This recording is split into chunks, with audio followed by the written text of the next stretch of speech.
Hello everyone, Radhe Radhe friends. Welcome है आप सभी का हमारे न्यू ब्लॉग में। तो कैसे हैं आप सब? आई होप आप सब स्वस्थ होंगे, मस्त होंगे और अपने अपने कामों में व्यस्त होंगे। तो हो चुका है एक नए ब्लॉग की शुरुआत। यहाँ जहाँ से ब्लॉग हमने एंड किया था वहीं से आज स्टार्ट किया है। तो यहीं तक का ब्लॉग आप लोगों ने देखा था। तो यहाँ पे जितने फाल धुल के डाले थी मैं ना, तो वो प्रेस कर दे रही हूँ, क्योंकि वो थोड़ा थोड़ा गीला रहता है ना, तभी प्रेस कर दो ना तो वो सही से प्रेस हो जाता है। वरना अगर मतलब जैसे सूख जाता है तो बहुत कड़ा हो जाता है, ज़्यादा रगड़ना पड़ता है। और ये जितना ज़रूरत था उतना ही सूखा था तो मैं लेते आई थी। अगर इसको ऐसे ही रख देती ना तो फिर ये बड़ा दिक्कत करता और सिकुड़ जाता। तो इसको प्रेस करके रख दें, अब कोई टेंशन नहीं, जब टाइम मिलेगा तब फाल लगाएंगे। क्योंकि इस टाइम तो इतना ज़्यादा भागा दौड़ी है ना, और मैं तो इतनी पीछे हो गई हूँ इस टाइम ना। सच बताऊँ तो मेरा 1 हफ्ता मैं कुछ काम नहीं कर पाई थी तबीयत की वजह से। तो इस वजह से मैं इतनी ज़्यादा पीछे हुई। सभी के यहाँ सफाइयाँ हो चुकी हैं, अभी मेरी शुरू नहीं हुई हैं। लेकिन कल है करवा चौथ ना, तो अगर मैं कल मतलब आज स्टार्ट भी कर दूँ ना तो फिर कुछ हो नहीं पाएगा, फैल जाएगा और फिर करवा चौथ के दिन मैं समेट भी नहीं पाऊँगी। तो इस चक्कर में, क्योंकि घर को साफ करने के लिए घर को पहले गंदा भी करना पड़ता है, तो इसी वजह से हम ज़्यादा कुछ इस टाइम मतलब करवा चौथ के अगले दिन से बाकी धीरे धीरे बैठे भी नहीं हैं। धीरे धीरे किसी मतलब जो पेंडिंग काम है उसको निपटा ही रहे हैं। जैसे अब कपड़ा ही बहुत ज़्यादा आयरन करने के लिए था, धुलने के लिए बहुत ढेर सारे कपड़े थे, तो वो सब चीज़ें कर रहे हैं। क्योंकि मतलब अब त्योहारों के बीच में आप सब समझ सकते हैं किसी का तबीयत खराब हो जाए तो कितनी भागत, वो भी खास करके दीपावली के टाइम, तो दिक्कत तो हो ही जाती है। तो अब सारी चीज़ें मुझे मैनेज करनी है, चाहे जैसे करनी हो, लेकिन डर सा लग रहा है कि कैसे करेंगे ये सब अकेले। पता नहीं क्यों बहुत इस बार मुझे इतना टेंशन कभी नहीं होता है, क्योंकि थोड़े थोड़े करते रहते हैं। इस बार मुझे बहुत कम दिन बचे हैं और काम बहुत ज़्यादा है, तो देखते हैं कब तक निपट पाएगा। और यहाँ पे हस्बैंड का कपड़ा लेके बैठे थे, बहुत ज़्यादा कपड़ा था, बट एक ही अभी कर रहे थे ना। जैसे ही एक शर्ट हुआ था अभी, वैसे खूब ज़ोरों की बारिश आने लगी और तुरंत फिर से लाइट कट गया। और कपड़े इतने हो गए थे कि 5 दिन हमारे यहाँ लाइट नहीं थी, तो पहनने तो कपड़े निकल तो रहे थे प्रेस के जो किए हुए थे, और बाकी जो पहन पहन के रखे गए थे तो धुले हुए थे वो भी प्रेस करने के लिए, तो इसीलिए बहुत ज़्यादा काम फैल गया है। ऐसे डेली डेली मतलब हर दूसरे तीसरे दिन कर देती हूँ तो ज़्यादा काम मतलब कपड़ा बहुत नहीं होता, लेकिन इस तरह से बहुत कपड़े हो गए हैं, काम ख़त्म होने का नाम ही नहीं ले रहा है। अब बाकी तो अभी और सारे काम तो पेंडिंग ही है। 1 हफ्ते का काम फिर लेके बैठो तो फिर दिमाग तो ख़राब होगा ही होगा। हम हाउस वाइफ की ज़िंदगी यही हो गई है।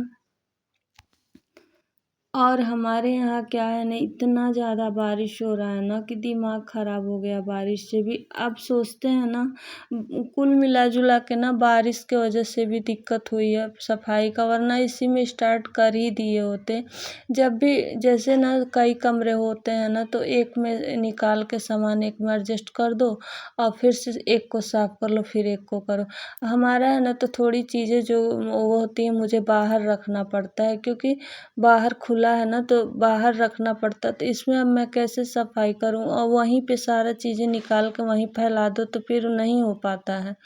अब देखिए फिर से बारिश, डेली डेली बारिश। जब बारिश की ज़रूरत थी तो इतनी गर्मी थी कि हालत ख़राब था, तो हमारे यहाँ बिल्कुल बारिश नहीं हुआ, तब सारे फसल ख़राब हो गए। लेकिन अब बारिश की ज़रूरत नहीं है इस टाइम, तो डेली ही बारिश आ रहा है, डेली ही आ रहा है।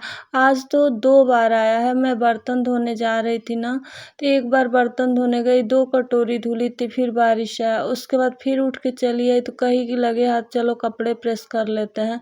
फिर धुलने गई तो फिर बारिश आ गया, तो 2-3 बार, और फिर रात में भी बारिश आया। तो क्या ही कोई सफाई करेगा जब चारों तरफ किचपिच लगा है ना, तो दिमाग बहुत ज़्यादा मतलब मोटा पानी भी गिर रहा है। अभी इसके बाद ना, अभी तो मैं शुरू में ही थोड़ा सा शूट की थी, बाद में बहुत पानी गिरा था। यही सब दिक्कत हो जा रही है कि मतलब कैसे कोई करे।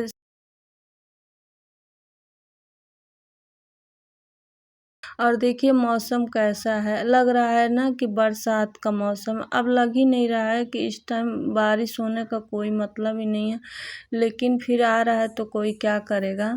तो उसके बाद हो गया था शाम, बहुत सारे काम बीच में मैंने निपटाए थे लेकिन शूट नहीं किया था। और उसके बाद फिर नहाई धोई थी, क्योंकि तुलसी दीपदान जो होता है कार्तिक मास में ना, तो दोनों टाइम नहाना पड़ता है।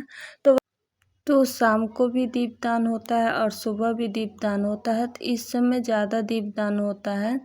तो पहले मैं मिट्टी के दिए में ही करती थी दीपदान, लेकिन ना इस बार मिट्टी मिला, मैं ना जो हाथ से बनाया जाता है मिट्टी सान के, उससे मैं करती हूँ।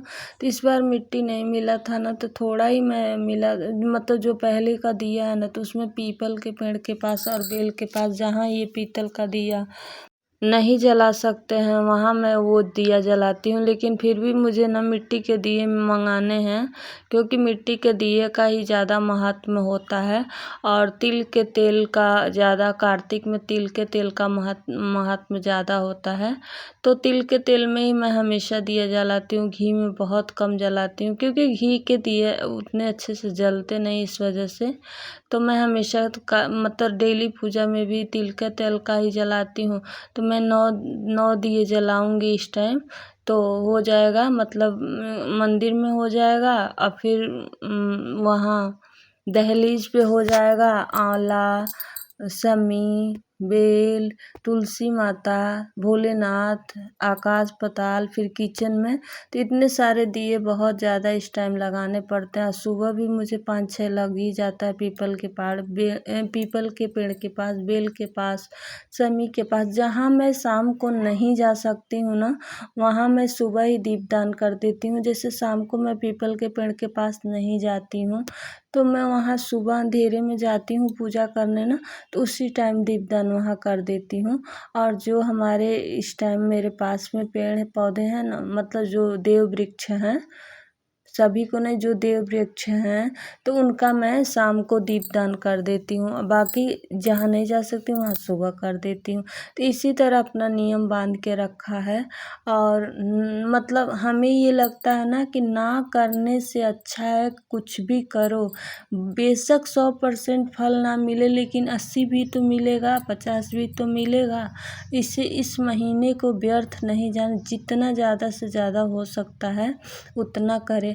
और हमारे पिछले वीडियो पे ना, जो कार्तिक माह का पहला दिन का वीडियो था ना, कुछ बहनों ने, मेरी प्यारी प्यारी बहनों ने इतना प्यारा कमेंट किया है कि आप कैसे उठ जाते हो, कैसे आप इतना अच्छे से पूजा पाठ कर लेते हो। तो देखो बहन, ज़्यादा कुछ तो नहीं कर पाते हैं, जितनी हमारी सामर्थ्य है, जितना हमारे घर व्यवस्था है, उस हिसाब से मैं करती हूँ। और जब आप लोग भी अगर कोशिश करोगे ना, तो सभी लोग कर लोगे।